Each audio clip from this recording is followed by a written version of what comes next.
बिस्मिल्लाहिर्रहमानिर्रहीम। Microsoft word के हर page पर मोनोग्राम या डायग्राम वाटरमार्क अप्लाई करना। तो इसके लिए सबसे पहले एक मोनोग्राम इंसर्ट करें। तो इसके लिए इंसर्ट टैब से पिक्चर पर क्लिक करें। उसके हमारे पास ये एक मोनोग्राम है, यूनिवर्सिटी ऑफ पेशावर।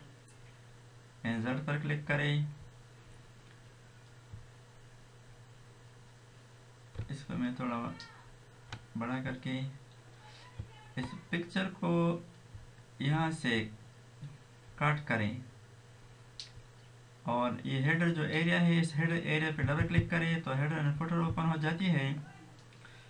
इस एरिया में राइट क्लिक और पेस्ट।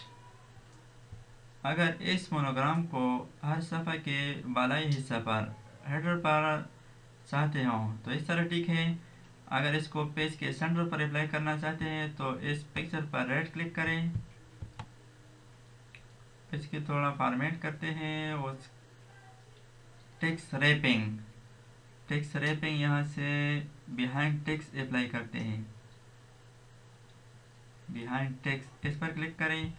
अब इस पिक्चर को हम हरकत देकर सेंटर भी कर सकते हैं पेज के बिल्कुल सेंटर पर। और अब इस हेडर एरिया से निकलने के लिए अपने डॉक्यूमेंट में किसी खाली जगह पर डबल क्लिक करें। तो ये जो मोनोग्राम है ये हर एक सफ़ा पर अप्लाई हो जाती है। नीचे चला जाता हूँ, कंट्रोल एंटर प्रेस करके सेकंड पेज पर चला जाता हूँ तो इस सेकंड पेज पर भी अप्लाई है।